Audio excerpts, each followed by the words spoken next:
درنو لیدونکو السلام علیکم. مخامخ خپرونه مو نن د هلمند نوي امنیت قومندان وروستیو څرګندونو ته ځانګړې کړې ده. په خپرونه کې راسره مېلمنۍ د هلمند ولایتي شورا د امنیتي کمیټې مشر بشیر احمد شاکر، د پوځي چارو کارپوه محمد امان نیکمل او د پوهنتون استاد نقیب الله میخیل. تاسو لیدونکو او مېلمنو ته ښه راغلاست وایو. نیکمل صاحب، د پیل د خپرونه کې تاسې د هلمند د امنیتي وضعیت په اړه لنډ تبصره وکړئ مهرباني.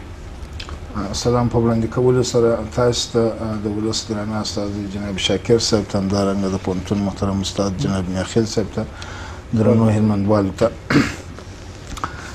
جناب، د شخص په بدلولو را بدلولو باندې زه فکر نه کوم چې زموږ ستونزه حل شي. دا اوس هم که موږ تاسې فکر وکړو، په دې وطن کې یوازې امنیتي سکتور دی چې هغه خپل دنده په ډېره ایماندارۍ سرته رسولې ده. په واقعیت سره د وطن دوستۍ و پر روحیه باندې سرته رسولې ده. همدغه د امنیتي سکتور برکت دی چې نن موږ تاسې دلته په یوه ازاده فضا کې ناست یو، بحث ورباندې کوو، او د دې تر څنګ زموږ ولس باید دغه پولیس پیرهدار چې د شپې پر چارهیي باندې پیره کوي، د هغه د خوب پورولي، د بېخوبۍ پورولي باید موږ تاسې ځان وبولو. زه په واقعیت سره افتخار کوم خپل په امنیتي قواو باندې. ستونزه په څه شي کې ده؟ ستونزه په دې کې ده چې جګړه چې ده، جګړه علم دی. جګړه علم دی. جګړه دوې اساسي برخې لري، چې یوه برخه د اظهاراتو برخه ده او بله برخه د صورت استعمال برخه ده. د اظهاراتو برخه کې مثلا تعلیم و تربیه ده، انګیزه ده او سطح د اکمال صلاح او وسایط. دا د اظهاراتو برخه ده. خو تر ټولو مهمه د صورت استعمال برخه ده، چې دغه ماشینري، دغه جنگي ماشینري ته باید په څه شکل باندې استعمال کړي. متاسفانه ما ماښام یو راپور د ټلویزیون د لارې هم واورېدی چې په شپږو میاشتو کې موږ څومره تلفات درلودل. ما ته خپله د یو نظامي په صفت د منلو وړ نه دي، ډېر زړه بوژنونکي تلفات وه. او دا تلفات هم زموږ د غلط مدیریت، زموږ د کمزوري مدیریت څخه زما په خپل فکر باندې منځته راغلي دي. صحیح ده، جګړه پراخه جګړه ده، غټه جګړه ده، منطقوي آباد دی. یو غیر مدیر شخص و؟ غیر مدیر شخص نه و. ما مدیر شخص نه، ما په مخ سر کې درته وویل چې د افراد په بدلولو کې مشکل نه حل کېږي. راسي اصلي دغه د سیستم د جګړې، دغه مدیریت د جګړې باندې باید کار وشي. اوس دلته په دې ولایت کې یوازې قمندان د امنیه مسؤل نه دی. په دې ولایت کې نور مختلف امنیتي ارګانونه، د ملي اردو، ملي امنیت او د پولیسو مختلف ارګانونه دي. هغه هر جستام ځان ته خپل مستقل قمندان لري، مختلف اپراسیونونه دي. دلته ستونزه چیرې ده؟ دلته د کم محاربوي عملیات، کم تکتیکي مانوري عملیات چې دلته مثلا یا مانوري حرکات چې دلته سرته رسیږي، دلته د یوې قرارګاه څخه، د یوې محل د قومندې څخه دغه ټول اپراسیونونه باید یو اپراسیون سي، د یو محل د قومندې څخه هلته پلانګذاري وسي، هلته تطبیق سي په ساحه کې، او هلته کنټرول نظارت وسي. چې متاسفانه ګوره دغه د همغږۍ، د تشریکي مسایي او د هماهنګۍ برخه په مدیریت د جګړې کې دلته بیخي اصلا ستنه کسامي ډېره کمزورې ده. مثلا تشریک مسایي، زه به داسې په لنډ ډول تا تشریح کړم. تشریک مسایي د دندو ویش دی. زه په امانه ډول تا ته وایم، مثلا موږ تاسې غواړو په یو وخت باندې یو وطاق جوړ کړو، صحیح ده؟ د دې وطاق دپاره خښته ضرورت ده، مثلا ریک ضرورت دی، بنا ضرورت دی، کلکین دروازه، هر څه ضرورت دی. دا غواړي چې په یو وخت دا وطاق جوړ کړو. خو تشریک مسایي مو وکړه، ما دنده واخیستل چې ریک به راوړم، شاکر صاحب دنده واخیستله چې کلکین به راوړم، تا دنده واخیستل چې بنا به پیدا کوم، میخیل صاحب دنده واخیستل چې ریک پر ما دي. خو د دغه کار شروع کول په یو وخت زمان باندې دغه هماهنګي نسته انډیواله چې دا په یو وخت باندې شروع سي، په همزمانه شروع سي. دا رقم نه کېږي چې مثلا ما خپل کار کړی وي او تا بیا خپل کار سرته نه وي رسولی. دلته دا ډېره مهمه ده. ما ته یو امانه وطني مثال درکړي. موږ دغه ستونزه لرو چې کله موږ عملیات پلانوو، کله چې موږ هدف ځانګړی کوو، هدف لومړی باید تعریف سي، هدف باید لومړی قیمت ګذاري سي. موږ هغه اهداف باید وو په نظامي لحاظ باندې چې موږ ته وهل اسانه وي او په لږ مصارفو موږ ته تمامیږي. دا شی په نظر کې نه دی نیول سوی. او کله چې موږ هدف وو، هغه باید په هماهنګ شکل هغه په کوردینه شکل هغه په تشریک مسایي باندې په یو وخت باندې هر جستان چې هلته وظیفه اخلي هغه باید د یوه قمندان تر قیادت لاندې که د مختلفو قطاعاتو وي مختلفو ارګانو یو قمندان د جبهې قمندان د عملیاتو یو کس وي نه څو کسان. او دغه مسلکي برخه چې تاسې یادونه وکړه خصوصا د پلان په برخه کې عملیاتي پلانونو برخه کې دا ولې دلته هلمند کې اغیزمنه او یا هم پوره نتیجه نه ده ورکړې علت یې څه دی؟ نه تطبیق شوي او که یا په سر کې اغیزمن کسان زه نه پوهېږم دا پوښتنه چې خپله له امنیتي مسؤلینو څه یې وایي ستاسو تحلیل دی پوځي کارکو په توګه څه؟ زما تحلیل دغه دی چې دغه کومه پلانګذاري چې د درو ارګانو خصوصا د درې امنیتي ارګانونو لکه ملي اردو ملي امنیت او ملي پولیس دغه پلانګذاري د دوی د درو سرو پرسونو په تفاهم باندې نه کیږي. هر څوک ځان ته پلانګذاري کوي او هر څوک یې ځان ته تطبیقوي. که ستا ماښام یادې سابقه قمندان د امنیه دا خبره مو وکړه چې زموږ اکثریت تلفات ناشي د نه همغږۍ څخه وه. دا په خپل د تلو په وخت کې ولې د وظیفې د جریان یا د اجرا پر مهال ولې نه کوي؟ دا ممکن هغه نه وای درکړي ممکن څو میاشتې وړاندې او یا هم د خپل ماموریت په پیل کې درکړي نه پوهېږم هغه د ده ستونزه ده. خو زه چې تحلیلوم زه چې ورته ګورم دا کومه جګړه چې کېږي د دغه جګړې مدیریت کمزوری دی. دغه جګړه له یوه پرسونه څخه نه څوک اداره کېږي له یوه مرکز د کومندې څخه. دغه جګړې مدیریت کمزوری دی په اپراتیفي کچه. ګوره په تکتیکي کړۍ کې مشکل نشته. په تکتیکي کچه زموږ ټول کار سرباز دې جنګېږي سایمصب دې جنګېږي افسر دې جنګېږي موضوع یې نه ده پرېښې جګړه یې کړې ده تر دا اوسه پورې. تکتیکي کړۍ عملا په اول خط کې پروت دی په موضوع کې پروت دی هغه جنګ کوي جګړه کوي موضوع یې نه ده پرېښې تلفات یې ورکړي دي شهید سوی دي په هغه موضوع کې زخمي سوی دي مګر موضوع یې نه ده پرېښې. دلته دا دنده د اپراتیفي کړۍ ده چې په ولایتي سطح باندې قمندانان د جستامو دي لکه هغه امنیه قمندان دی هغه د کلي اردو قمندان دی هغه د ملي امنیت رئیس دی همدارنګه د لیواګانو قمندانان دي.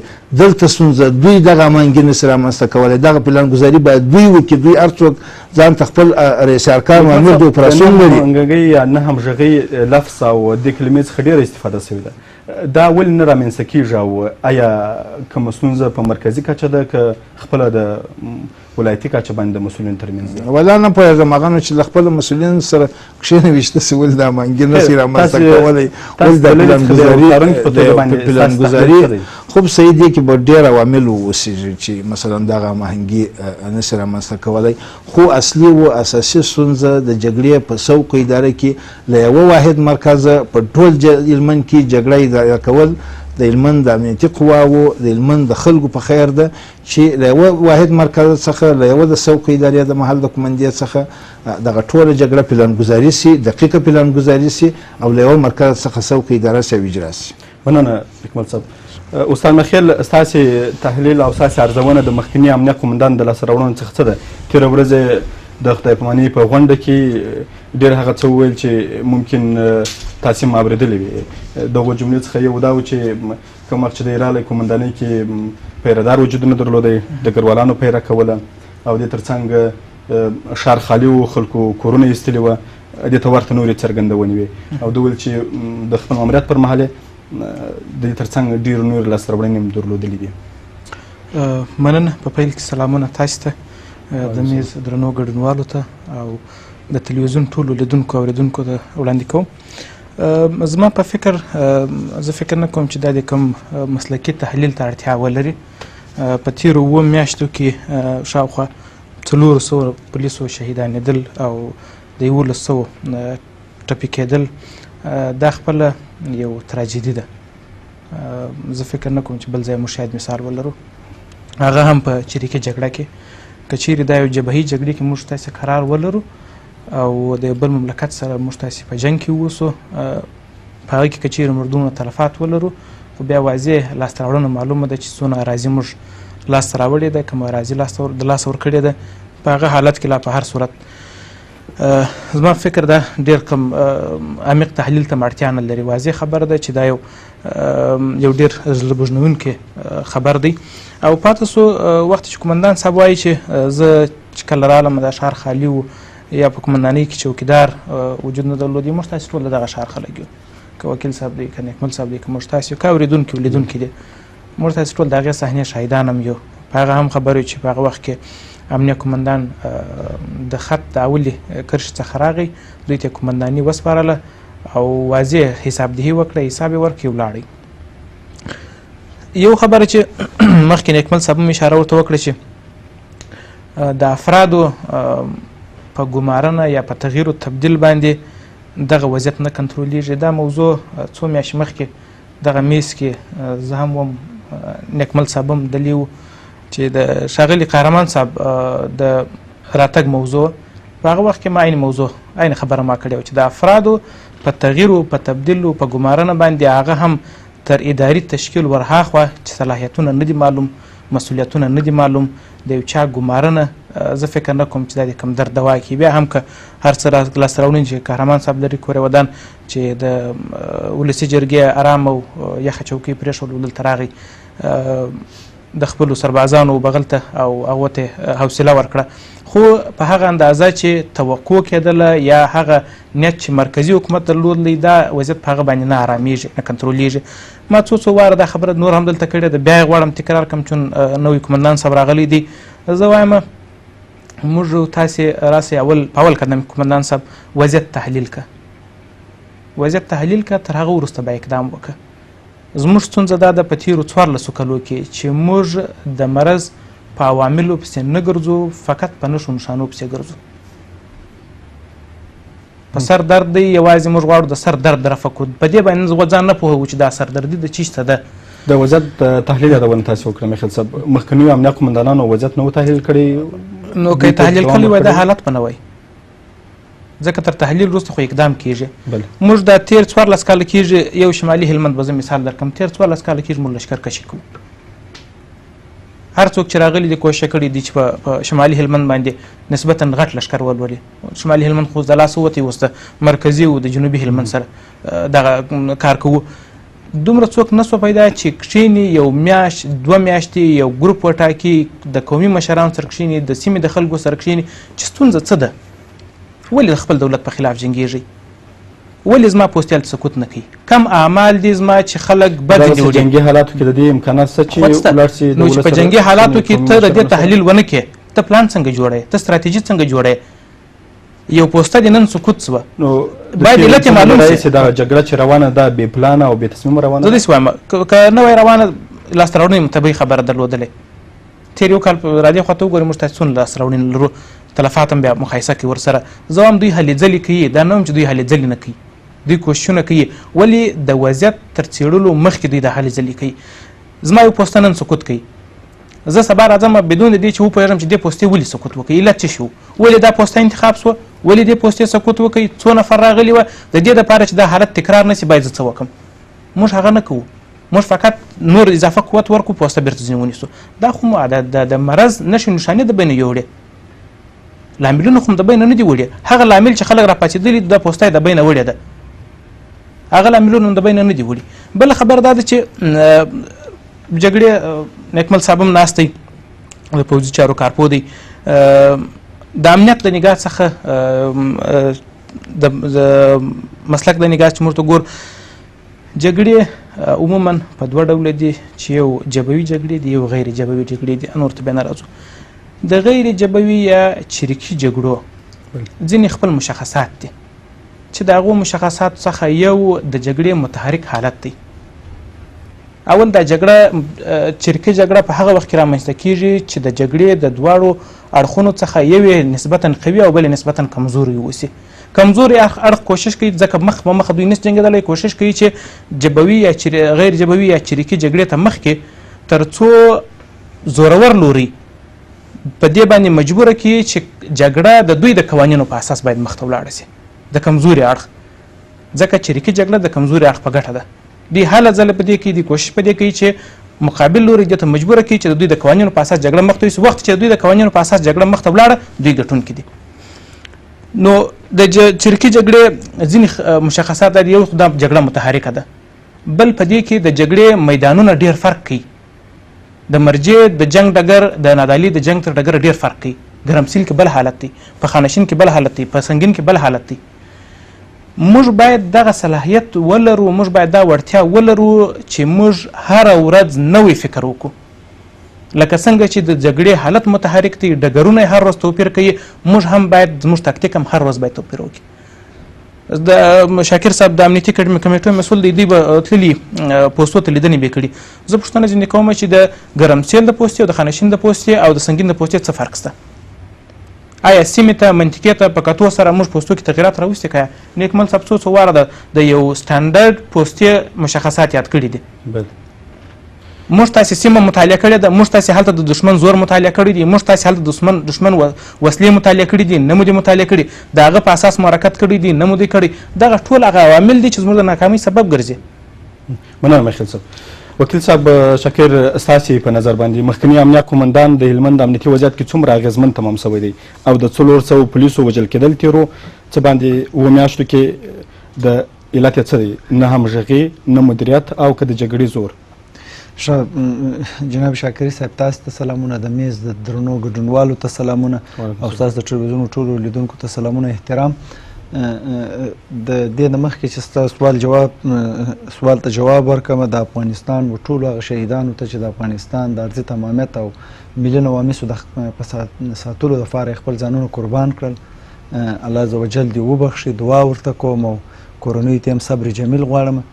تاسې راسئ یو پله پر دې باندې بحث وکړو چې دا د هلمند جګړه ولې دومره شلاوره ده، ولې دومره وساتل سوله او دا تغییر او تبدیل باندې دی مخکې بحث وکړي دواړو دوستانو چې په تغییر او تبدیل باندې زموږ مشکل نه دوا کیږي او دغه درد مو نه دوا کیږي، زموږ مشکل نه رفع کیږي.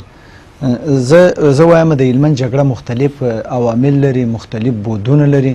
د هلمند جګړه ډیره ساده جګړه نه ده او د هلمند جګړه یوه جبهوي جګړه ده او د دې ترڅنګ چې موږ غلچکي وو دغه جګړه درلودله، ولې بدبختانه په دا اوس وروستیو 6 میاشتو کې د هلمند په 1415 جبهاتو کې جګړه درلودل او دا ټوله میخیل صاحب وایي چې چریکي جګړه د هلمند ټوله جګړه جبهي ده او دا اوس فعلا موږ په یوه جبهي جګړه کې ښکېلو. موږ هغه جګړې ته غلچکي جګړه نسو ویلی چې په هغې کې 1500 نفر مستقیما په تعرض باندې، مثلا زه د باباجي د خطه څخه یادونه کوم، د باباجي پر خط باندې دغه حالت نیکمل صاحب ما او میخیل صاحب له تقریبا هغه نظامي کسان نه وي، میخیل صاحب پوهېږي په باباجي کې موږ څو شپې مخکې د یو غټې خونړۍ جګړې شهیدانو چې ممکن د 400-500 کسانو په شاوخوا کې دواړو طرفینو یو پر بل باندې ډېرې درنې سلاوي سره کار کړی.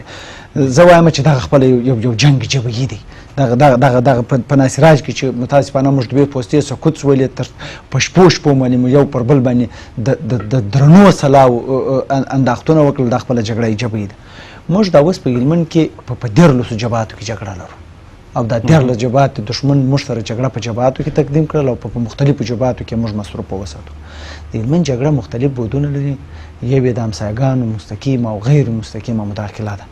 د مواد مخدرو کرکلې په هلمند کې، د مواد مخدرو ترافیک او په مواد مخدرو کې د دولتي چارواکو د لوړ رتبه او کړت رتبه چارواکو ګډون، دست داشتن، دا هغه لاملونه دي چې موږ یې واخیستلو د ګړنګ غاړې ته یې واچوو. زموږ د پارلمان، زموږ د مخورو، زموږ د ولایتي شورا د ځینو استازو زموږ د سناتورانو غیر مشروع مداخلې موږ واخیستلو د ګړنګ غاړې ته یې واچولو چې دا اوس وضعیت په دې ډول زموږ سرباز جنګیږي او دا موږ د خپل سرباز د برکته څخه په دا سټوډیو کې ناست یو، دا چې زه وکیل یم، ته ژورنالیست یې، نیکمل صاحب دا د دغه سربازانو برکت دی. موږ باید دښمن کمزوری ونه نیسو. میخیل صاحب د شمالي ولسوالیو څخه یادونه وکړه، د شمالي ولسوالیو جګړه دا 14 کاله موږ متاسفانه په شمالي ولسوالیو کې یا غلچکي جګړه درلوده یا جبهي جګړه درلوده. موږ درلودل بالاخره چې دا منجر په دې سوله چې موږ شمالي ولسوالۍ سقوط سولې او دښمن د یو قوي تبلیغاتو د مخې څخه وکولی سول چې د هلمند ټوله ساحات تر خپل تبلیغاتي پوښښ لاندې راولي. زه درته وایم موږ یکې ته نه بې له دې چې مسلح قوتونه مو د جګړه کوي او هېڅ نور دولتي امکانات موږ د جګړې د خواته نه دي، موږ خپل هېڅ یوه منابع د جګړې خواته نه ده سو کړې. د مثال په ډول باندې موږ د تبلیغاتو دپاره هره ورځ هم چغې وو چې باید دغه ناروا جګړه چې په هلمند کې پیلې ده، دا تبلیغات چې په هلمند کېږي د دې دپاره باید موږ تبلیغ وکړو. ولې موږ خپل معرف د جګړې خواته د تبلیغ دپاره نه دی سو کړی. که موږ د خپل معرف څخه دا کار واخلو چې دغه جګړه ناروا جګړه ده، د سیمې جګړه ده، د سیمو د استخباراتو جګړه ده، ممکن د اهل د معرف په هر کور کې اوسېږي، استاذ ناست دی، د استادانو د دې دغه بیا د علماو تر منبره ورسېږي، بیا به وکیلانو موږ به یو ډول د سکون درلودی. د قومندان صاحب خبره تول قومندان صاحب چې هلمند ته رالی تر دې مخکې زه خپله یو عادت لرم څوک ولاړلی څه نه ورپسې وایم. د ده مدیریت هلمندیانو ته معلوم و، ما چې دی د لته و ما د ده پر مدیریت باندې دلته ځینې خبرې کړې وې چې په هغه ستاسې شاید په یاد وي. دی چې ولاړلی وضعیت په دغه ډول باندې وخیم نه و چې دی وی هلمند ته راغلی. ملاخیل د جګړې په لومړۍ کرښه کې مرجع ولسوالۍ مکار د قومندانۍ مکار چې دا اوس د کلابندۍ په حالت کې دی، دا اوس ورته پروګرام جوړ شوی دی چې خلاص دا د ملاخیل د سر برکت و چې هلته د وساتئ پر پښو زنده راووتې. موږ یوازې په باباجي حوزه کې ځینې پوستې د لاسه ورکړلې. موږ په باباجي په حوزه کې غټ بیسونه د اردو درلودله، دا هم د سرجنټ په وخت کې د لاسه څخه ورکړل. صحیح ده. موږ په هغه ما ډېر ښه په یاد دي چې هغه کسان چې مازدیګر پر 3 بجو باندې کورو ته تلله، دلته کارمان صاحب هم په هغه وخت کې هم راللی، که ستاسې په یاد دي د یو غټ هیات سره یو ځای دلته راله.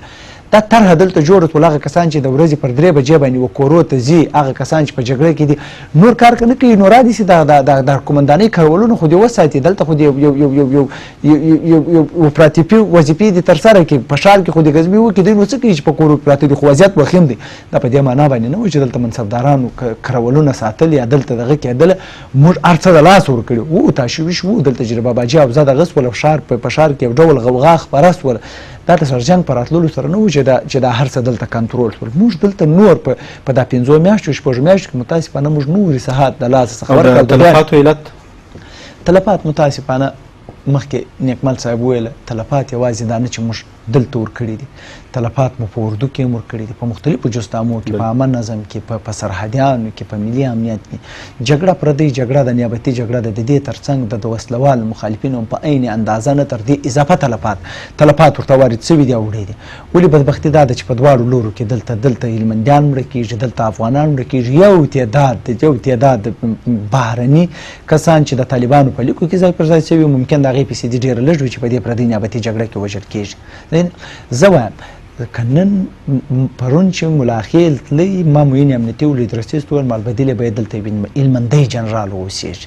نن که سرجنګ تللی د دې بدیل باید دلته هلمندی جنرال وای، او پر دې باندې شاید دا دوستان هم د میز دا سره موافق سي. زه وایم دلته زه ښه قدرونه لرم، او په جنګ کې دا ډېر رول لري چې د اراضۍ بلد سړی چې دلته پوهي خبرې ولسونه ورسره وي دلته راته دغه سي. ولې زموږ سره مرکز هم دلته د مور او میرې چلند وکوي. دا کس چې راته راستولی دی د دې د ښه او بد دپاره موږ اوس تصمیم نسو نیولی چې څوک ما قومندان صاحب اپراتیفي چې مخکې میاخیل صاحب ورباندې خبرې وکړې، کارمان صاحب زه ډېر نږدې ورسره پاته وم. د جګړې شدت چې د کارمان صاحب په 3 میاشتو کې ډېر آرام وساتل سو، دا تصادف نه و. دلته یو مهارت وجود درلودی، دلته یو کار وجود درلودی چې د جګړې شدت کم سو. دا د دولت د وسلوال مخالفینو په مابینځ کې چې دا تاسې هم ورباندې خبره چې نن پر یو پر بل باندې تورونه سره ولګېدل. دلته د قومندان اپراتیفي د یو اپراتیفي مسؤل په صفت باندې دا جنګ په مساکله کې جوړ کړي، یو پر بل باندې خلک سره بې اعتماده کړه، شاید تاسې خبر وي چې څوک بندي سول څوک مړه سول. دا د اپراتیفي مسؤل وظیفه وه. دلته سهار تر ماښامه پورې وظیفه یې اجرا کړل، او دا یې معلومه کړل چې دلته 3.5 میلیونه لیټره تیل څوک لا کوي، دلته 148 لکه مهمات په 4 میاشتو کې کومې خواته ولاړل. که په زرو مهماتو باندې یو سړی مړ شي، د هلمند دغه مسلح مخالفین باید سرنوشت یې شیر وي. بالاخره دلته غافل و فاسد و ناروا و اهل کسان ته فکر کړل، مرکز ته یې ورکړل. مرکز ورسره دا شی ورسره ونه منل. زه وایم زما دپاره مرکز ښه اراده نه لري. که زما دپاره مرکز ښه اراده درلودللی، نن به د کارمان صاحب مرکز حمایه کړی وای، نن چې د کوم پیشنهاد ورته ایښی وای، کوم سړي چې پرون په کابل کې د زوی واده وکړي، نن د تیارې تیل نه لري، $50,000 پشکه وکړل، هغه دپاره دلته په نظام کې اصل د مجازات و مکافاتو یو مهم اصل دی چې خلک دلته باندې پوه سي. کار وسو دلته ګریش د یو ډراماټیکې سکوته څخه وساتل سو، دلته ښار د یو ډراماټیک سکوته څخه وساتل سو. دا اوس چې متاسفانه موږ دا پوستې د لاس څخه ورکوو، پر دې باندې قومندان د افراطي کار وکړي چې دلته باید تحکیمات جوړ سي، خزې وخیږي چې موږ د یو غټ جنګ شهیدان یو، ګرمي کېږي را باندې ادا کېږي. زما جنګ دومره ساده جنګ نه دی، او دا جنګ چې اوس دغه کېږي روان دی، دا ډېر په ساده په خبرو باندې دا جنګ نه محوه کېږي تر څو چې دلته قوي تدبیر جوړ نسي، قوي اراده جوړه نسي. زه کله کله دا وضعیت کې زه دخیل واوسېږم، کله کله زه د ځینې کمربندو ته ولاړ د شپې چې دا وضعیت وګورم او د دښمن دا تهاجمي حمله وګورم، بیا د دښمن دا دومره تلفات وګورم، سبا بیا وګورم چې دا خلک بیا راسي، بیا ما پر نورو پوستو باندې جګړه او جنګ وکړي. زه وایم چې دغه اوسنۍ دغه اداره اخته ده، همدغه کافي ده. یو شی ته ضرورت لري چې ولسونه حمایه وکړي د دې خپلې ملي سرتېرو، د دې پر ځای باندې چې تخریب یې کړو، منفیات یې ووایو چې دغه منفي لري دغه منفي لري. موږ برابرۍ کې به د جستامونو برابرۍ کې به کله کله همغږي وجود ونه لري. هغه په دې خاطر باندې زه دا یو مثال ووایم، نور وخت هم پوره دی. د قومندان د عامه نظم راولاړېږي، سرحدیانو سره د قومندان د امنیت سره دی کې چې 50 کسه درته درکو چې یو معینه تشکیل ځینې جوړېږي چې د باباجي د ابزې دپاره کېږي. سبا چې ولاړ سي یو یې نشي پوره کولی. د هغه د امنیت ځکه چې تشکیل نشته، دلته تشکیل خیالي دی، په ټولو جستامو کې دلته تشکیل خیالي دی. ممکن دلته 50% پولیس وجود ونه لري، کوم چې موږ ته د تشکیل د مخ 4000 کسې، ممکن دلته 2000 کسې. دلته موږ په اردو کې شاید تشکیل مکمبوت ولري. همدغه لاملونه منجر په دې باندې چې سبا دلته زموږ امانګي د مابین ولاړ او د امانګي مو په برابرۍ څخه همدغسې دغه د چې انتقالیږي د رئیس ارکان ته، رئیس ارکان یې قومندان د کنډک ته، قومندان د کنډک اصلي د جبهې وسر ته ټولې مشر شي. خپرونه دوام لري، خو دمګړی لنډ ځنډ.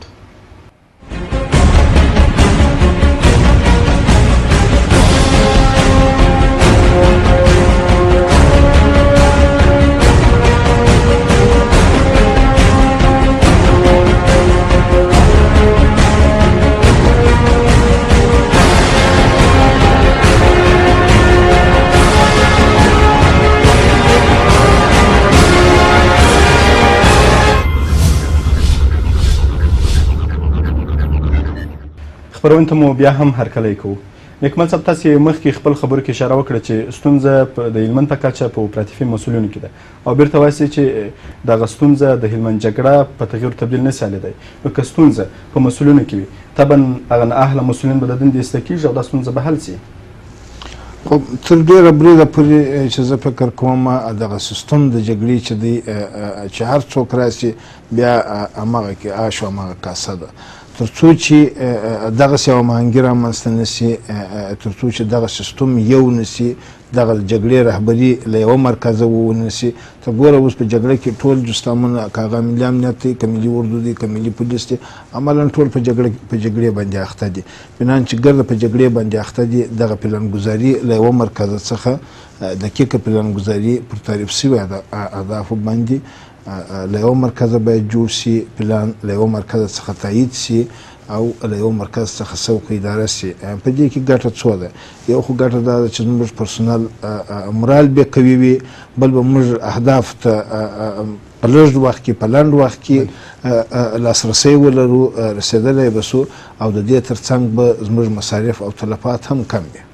په ډېر حالاتو کې دغسې یو حالت دی، مثلا یو قمندان د جستام ته امر کوي چې مخ ته ولاړ شه، بل د جبهې په جنا کې چې بل جستام فعالیت کوي، هغه قمندان د عقب نشیني امر اوس داسې واحد مرکز شتون نه لري ستاسو په نظر؟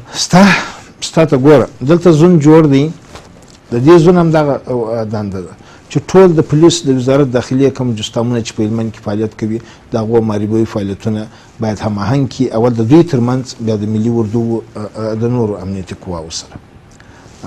قمندان د زون هم به وي د مختلفو امنیتي ارګانونو ترمنځ د همغږۍ د ایجاد دنده او مسؤلیت د چا دی؟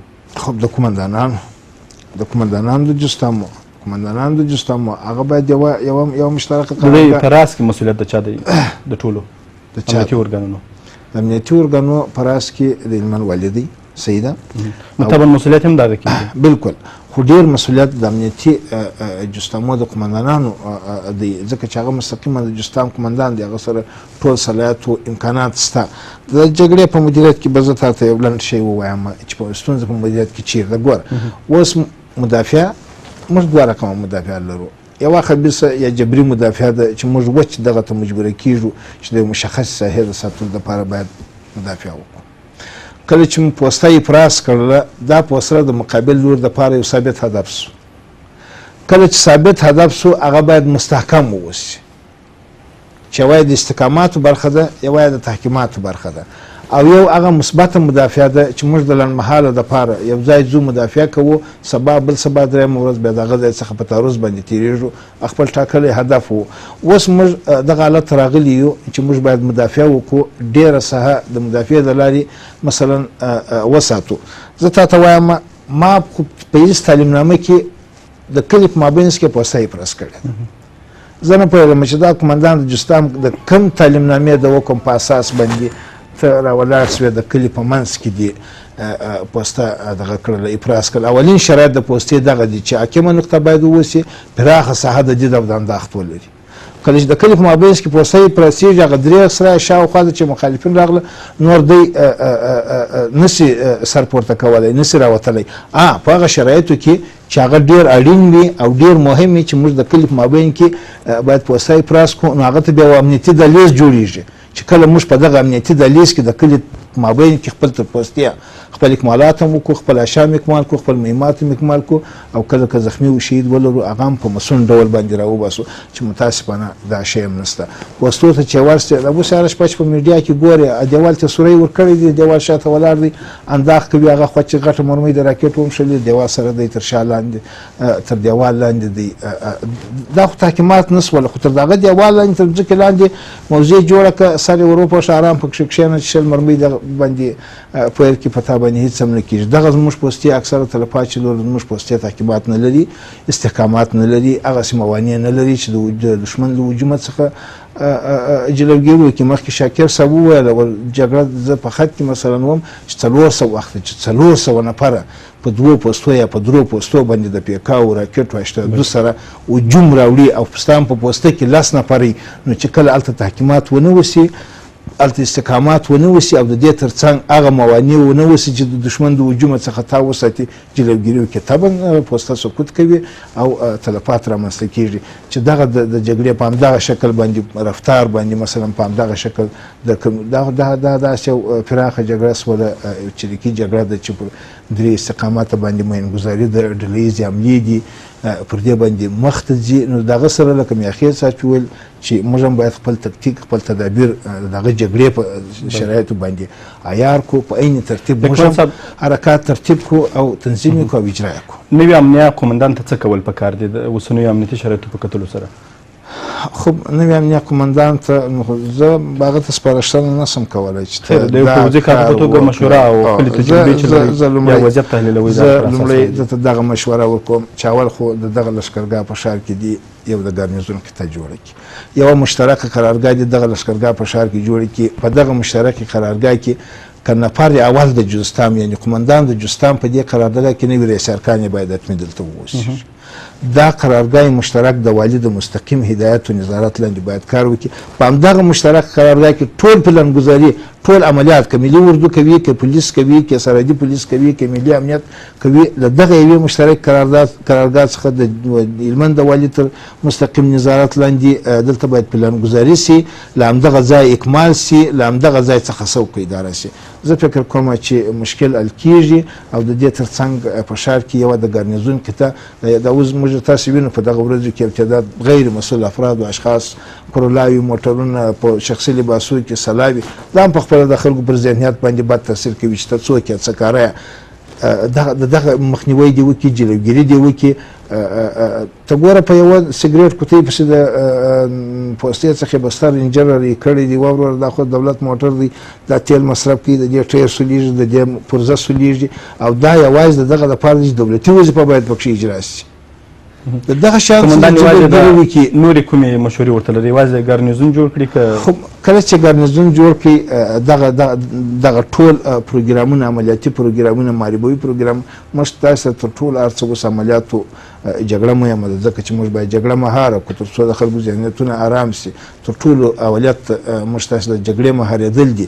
نو دغه ځای څخه لومړنی دغه همدغه ده چې یوه مشترکه قرارګاه دلته جوړه سي، د ټول قمندانانو جستامونو په هغه مشترک قرارداد کې ووسي، له همغه مشترک قرارداد کې عمل ته پلانګذاري وسي، له همغه ځای څخه څوکیدار سي. او اوسنیو امنیتي شرایطو ته په کتلو سره یو قمندان باید کومې ځانګړتیاوې په مسلکي لحاظ باندې ولري؟ خب قمندان په مسلکي لحاظ باید ډېرې ځانګړتیاوې ولري. قمندان باید پر وضعیت باندې هغه قمندان موافق دی چې دښمن د ده تر فوکس لاندې وي. کله چې دښمن ستا تر فوکس لاندې نه و، ته تر دښمن تر فوکس لاندې وي، بیا ته موافقه قمندان نه وي. قمندان د هغه قمندان ښه قمندان دی، ښه څوکیداره کولی شي چې کله دی جبهې ته ځي، کله چې دی ونه ویني چې زما مرمۍ چیرې لګېږي او زما دښمن مرمۍ چیرې لګېږي، بیا دی کله جګړه اداره کولی شي.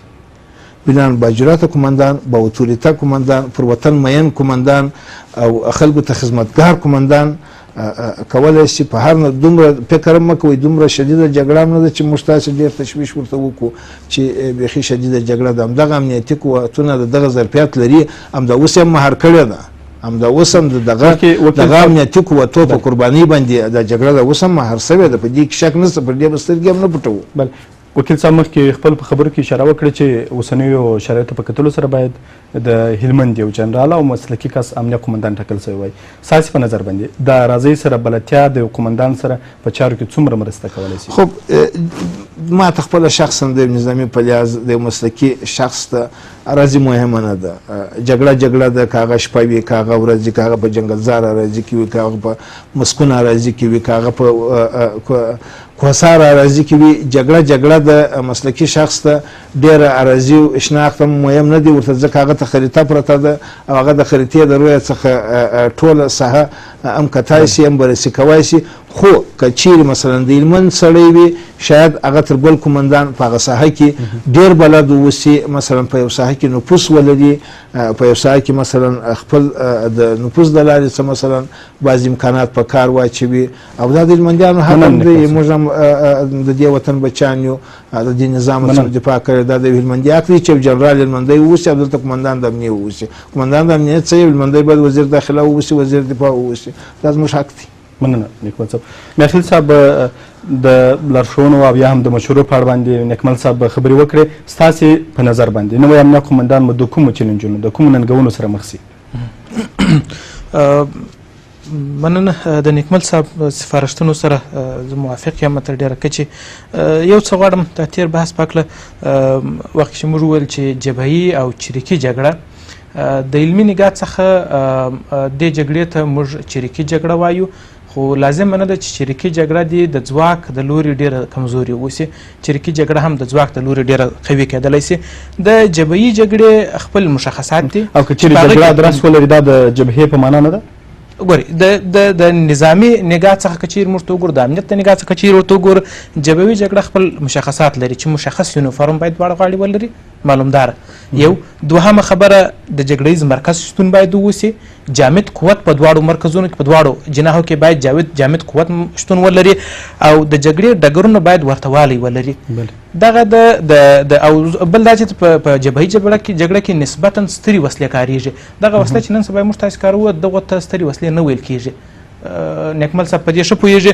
ستره وسلې سمې ادب توپچې او زغروال دي چې هغه باید په دې جګړه کې وکارول سي. دغه جګړه د علمي نگاه څخه د اکاډمیکو تعریفو څخه که چیرې موږ ورته وګورو دې ته چریکي جګړه وایي، ولې ډېر شدید حالت یې دی دا د چریکي جګړې. او دومه خبر راځم د شاکر صاحب هغه خبر ته چې د هلمند څخه باید یو جنرال دلته مقرر سي. دا بیرته که چیرې نیکمل صاحب وویل چې فرض مثال که چیرې مسلکي کس اوسي د هغه مخ خریطه پرته ده. په جبهي جګړه کې چې جناحونه خپل لوري په کنټرول کې لري، ساحه پراخه اوسي، فرض مثال داسې جګړه اوس لکه د دوه هیوادو ترمنځ چې جګړې عموما دې ته موږ جبهي جګړه وایو او ځواک انډول په هغه کې مساوي اوسي. په داسې حالاتو کې خریطه پرته ده، د هغه د روی څخه مخ ته تګ ډېر اسانه کار دی. لیکن که چیرې موږ چریکي جګړه ولرو بیا د شاکر صاحب خبره بالکل دلته صدق کوي، ځکه په دې حالت کې موږ تاسې مرتول چې دښمن مو جامد قوت نه لري. د جامد قوت څخه هدف دا دی لکه موږ ته چې فرض مثال کلي اردو لرو، زون سرحدي لرو، جامد قوت دی معلوم دی چیرې پروت دی. زموږ تاسې د مخالف هغه د چریکي جګړې د مشخصاتو څخه د دوی قوت داسې دی په یوه پوسته باندې 300 راځي بیرته هغه قوت لکه یخی ویلې کېږي بیا په یو بل ځای کې بیا راټولېږي د موقت وخت لپاره دوی جامد شکل نیسي بیرته ویلې کېږي ځکه په دې کې د دوی بقا ده که نن ورځ طالب راولاړ سي او جبهه جوړه کړي او فرض مثال ستا سره په مساکله کې خط واچي او دغسې جبهي جنګ سر شروع کړي چې دوی بیا نسي ویلي په جامد شکل مخته راسي دا دوی شکست دی لکه نیکمل صاحب چې وویله زموږ قوت تر دوی ډیر دی زموږ امنیتي ځواکونه تر دوی ډیر مجهز دي تر دوی ښه اکمال دي تر دوی تکړه دي نو هغه ده چې دوی د چریک لاره خپلوي ځکه په جامد حالت کې اوسېدنګه د نظامي مراکزو د دوی شتون اوس فرض مثال ځینې خلک شاید وایي چې مساکله کې خو مساکله کې مشخصه دوی ولسوالي نه ده معلومه دوی ولسوالي په څټ ده ګرځي دوري سته په واشر کې دوی ولسوالي نه ده معلومه یو څوک دې ماته وښیي چې فرض مثال دغه د دوی نظامي اډه ده دلته ټول دوی راټولېږي نو په دغه حالت کې بیا رښتیا هم د هلمند سړی ځکه چې دا د جبهې جګړه نه ده دا تاکتیک هره ورځ تغییر خوري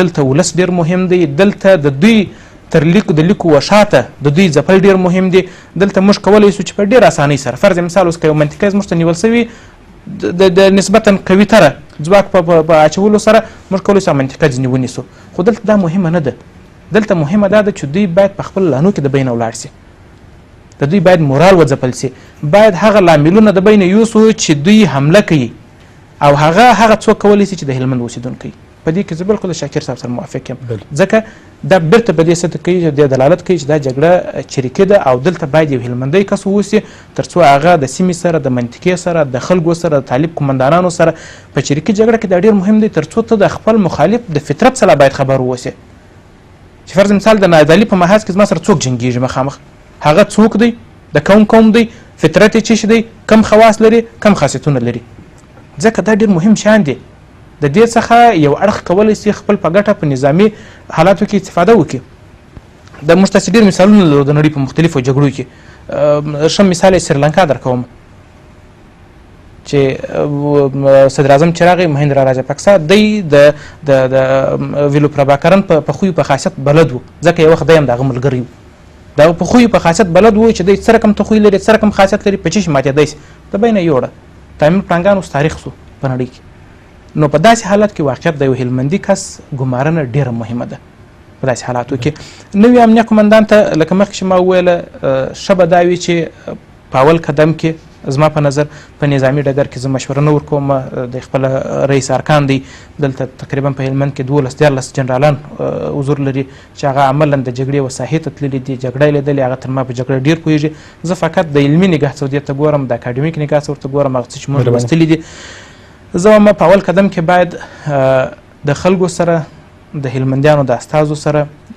د قومي مشرانو سره د کلي د اوسیدونکو سره د عادي افرادو سره باید سلا مشوره وسي د دوی نظر پوښتنه وسي متاسفانه موږ په د تیرو 14 کالو کې کلیوال سړی مو د نظره غورځولی دی هغه ته مو د بېسواده فکر کړي هغه ته مو د ناپوه فکر کړي بیرته هغه ناپوه بیا موږ ته شکست راکړی دی حال دا چې زموږ مخالفین بیا برعکس ورځي د هغو خلکو سره کښېني د وطن د یو سړي سره کښېني وایي حاجي کاکا دغه پوسته چې دلته جوړه ستا په نظر دا څنګه سقوط شي باید حاجي کاکا یې وطني لاره ورښیي دا ډېر اسانه ده دغه رقم سقوط کېږي دغسې مثالونه شاکر صاحب تللی دي نیکمل صاحب د ډېر وخت دلی دی په پخوانیو جګړو کې هم تجربه لري دغه شی ډېر مهم دی ځکه دی په منطقه کې اوسېږي نو مهمه دا ده چې د دوی سره باید مشورې وسي او د خپل جنګي پالیسي تګلاره باید بیا د سره کتنه په وسي هغه ښه پلانونه چې مخکې پالیسي وي دي یو څه ښه نتایج جوړ کړي دي هغه باید بیرته راپورته کړي چې دغه ښه نتایج جوړ کړي دي باید مخکې ولاړ سي او هغه څه چې په پخوا کې تکرار سوي دي نتایج نه جوړ کړي باید هغو څه ډډه وسي مننه کوم یخل صاحب وکیل صاحب ستاسې په نظر باندې نوی امنیه قمندان به د کومو ننګونو سره مخ شي ښه زه تر دې مخکې چې دغه ستا سوال ته جواب ورکړم یو په اراضي کې بلدیات دی یو د خریطې پر سر باندې کار دی زه وایم زموږ هغه جنرالان چې موږ ته معلوم دي چې دا اوس په اتحاد فعال کې دي هغې د هلمند په ټوله اراضۍ کې ممکن په لویشت کې جګړه کړې دا غوښتنه تاسو ولې نه کړې؟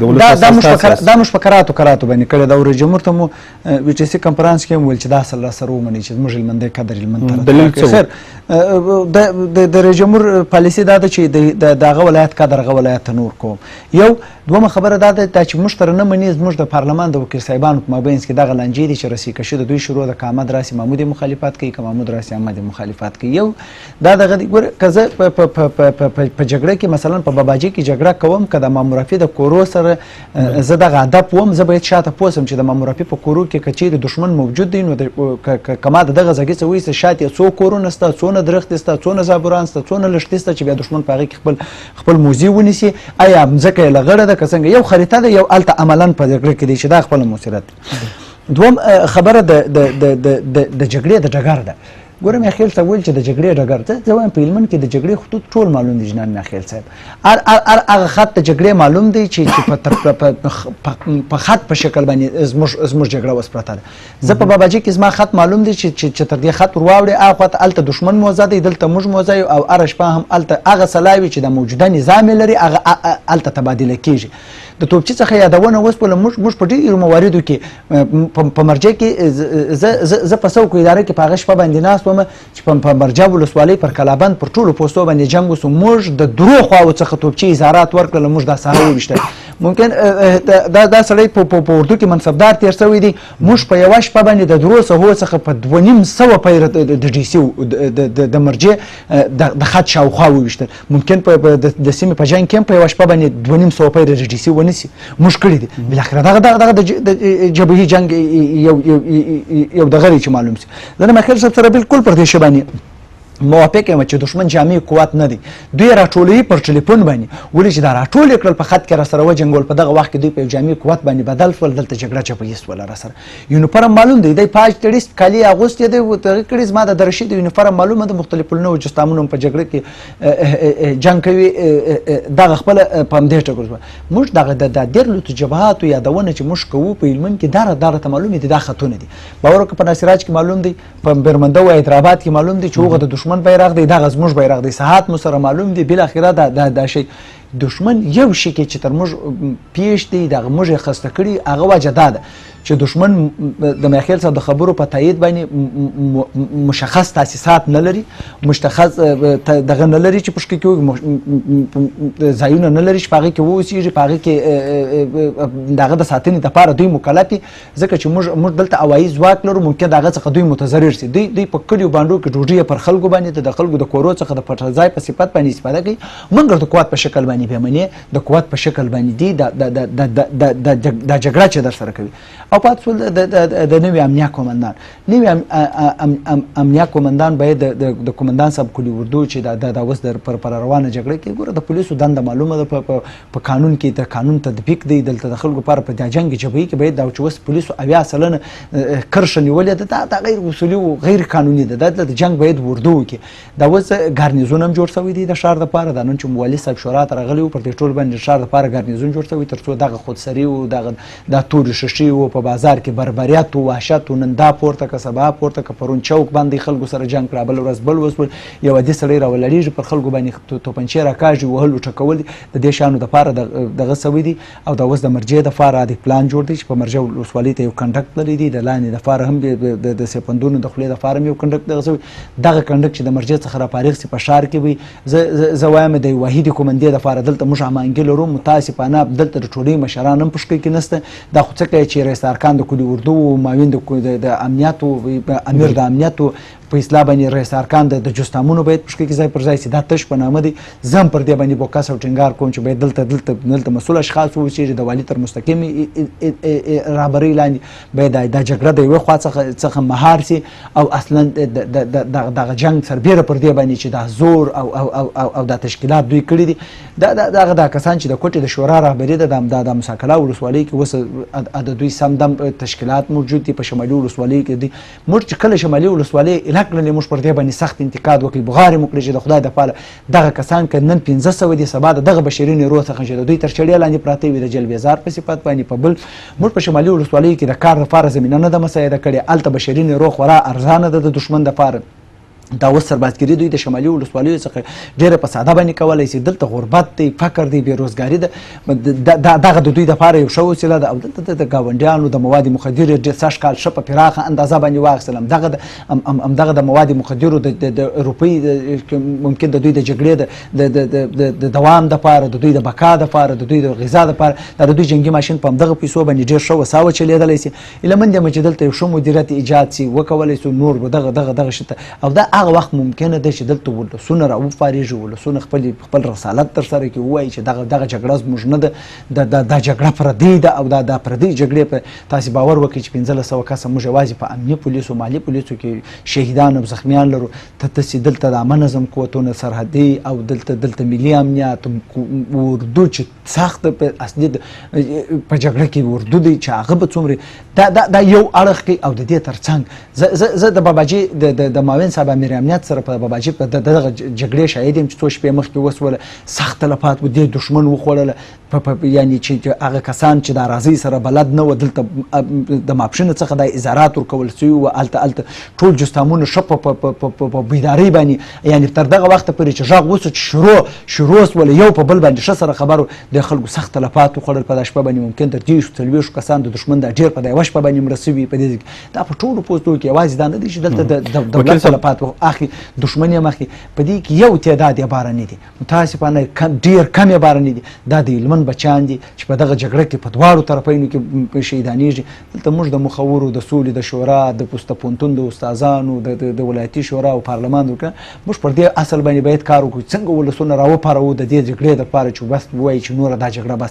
باور وکړئ چې موږ په جګړه باندې نه بریالي کېږو، موږ په وینو تویولو نه بریالي کېږو. که دا جګړه 10 کاله نور هم دوام وکړي، موږ په دې باندې نه بریالي کېږو. زه د مثال په ډول باندې یو شی درته وایم. موږ کلونه موږ یوه شبکه په اصطلاح باندې په یو نامه باندې د مستقیم په نامه، د خنجر په نامه، خو د دوی دغه نومان دي، د مرکز په نامه، په هر نامه باندې یوه مخابره فعاله ده. 13 کاله هم د شبکې فعالیت وکړي. نن چې ورور مړ سو، بل کشر ورور هغه مخابره راواخیستل، بیا د اجرت په نامه باندې غږ وکړي چې اجرت 1 اجرت 2 اوري. کله چې دا ورور مړ سو، زوی را ولاړ سو، بیا هغه شبکه وچلول. موږ ولې په سیستماتیک ډول باندې د شبکې خاموشه کوونه د دې لپاره چې دا مړ که د دې ورور یې واخیستل، دا مړ که د اکا زوی یې واخیستل، دا مړ که د ماما زوی یې واخیستل. بالاخره دا په جګړه باندې موږ هلمندیانو ځانونه ختم کړل، موږ افغانانو ځانونه ختم کړل. دا اوس په دواړو طرفینو کې چې مړه کېږي، باور وکړئ هلمندیان دي، هغه کسان چې دلته درک د مسؤلیت نه کوي. 148 لکه مهمات په 2 میاشتو کې دلته 3.5 میلیونه تیل، یو تعداد کسانو بیا دا جګړه تجارتي جوړه کړې ده، په تجارتي ډول باندې اشغلا کوي، اباته غلا کوي. وکیل صاحب، کومندان صاحب دا ویلي دي چې زه به د هیچ چا تر اغېز لاندې رانشم. لبیک ورته وایم خدای دې دا ستاسو انګېرنه څه ده؟ کوم کسان هڅه کوي چې کومندان تر اغېز لاندې راولي؟ دلته یو تعداد کسان سته، هغه ولسونه پېژني. دلته یو تعداد کسان سته، دلته یو تعداد کسان په کابل کې ناست دي چې دا مقرر کړه. د ځینو وکیلانو یادونه وکړه د پارلمان او د سنا ده. دوی څه هدف څه و؟ یعنې په کومو برخو کې دوی لاسوهنه کوي؟ دلته د حوزې د مامور پر سر باندې، دا اوس زه بېلګې لرم، دا اوس د پوستې د کومندان پر سر باندې، دا اوس د ولسوالۍ د کومندان پر سر باندې. دغه لاسوهنې څومره منفي تاثیرات درلودل؟ دا زه چې کله وایم موږ د ګړنګ غاړې ته واچولم، دغه لاسوهنې دي. دا اوس ورور په یوې ولسوالۍ کې د ولسوالو کومندان پر سر باندې رسۍ کشي شروع. په حوزه کې ورور یو مکتوب راوړی دی، بل د کاکا زوی پر ناست دی، بل دغه چارو د مخنیوي دپاره څه کول پکار دي؟ موږ وایو دلته جدیت مهم دی. دا ملاخیر سپتم د مطبوعاتو د طریقه څخه ملاخیر څه معلومات یو ورځ کومندان یو کدل ترازی کوم امنیه کومندان دی په جنوب غرب حوزه کې. اوله پیرا چرال یم دغه غچې داسې راواخستل، هلته د نکیبي څه شروع کړل، د ګل اغا چې شروع کړل، د احمد ولي خان چې د رئیس جمهور ورور دغه چې شروع کړل، دغه چې په پسې و چې تړاو درلود کړپ غچ کوله قهر اهل کار ته سپاري. زه وایم چې دا ولسوالۍ وشټوري ګروګان نیول سوي که چې دا څه وکړي مرکز همکاري ورسره کوي. زه وایم دلته لاس ورځې کوم بیا په همدغه ډول باندې کوم. نو تاسو باور یې چې کومندان صاحب خپل زه وایم چې د کومندان صاحب پر سټیج دا خبره وکړه، د خپلو خبرو ته د منهج د مملکت د یو جنرال په صفت باندې دفاع وکړي. هر څوک چې په هر چا پسې تړلی دی په هغه پسې د غچې راواخلي پرېږدي، بس اهل کار ته وسپاري. ځینې شیان چې زموږ ضرورت دی، د وسلې د جنګي وخت ضرورت دی، هغه کسان صحیح ده پر دندو دي وکړو رسي په خط کې د کار ځینې وخت ځینې کسان چې په زوره تحمیل کېږي دلته ډول سي راسي د هغې دپاره د خپل تدابیر ونیسي او د یو قوي جنرال په صفت باندې دلته خپل رسالت ادا کړي. که چېرې کوم نظر اعتراض لرئ مهرباني. کتونکو مخامخ پرونه په همدې ځای پای ته ورسېده، له ملتیا څخه مو مننه کوو.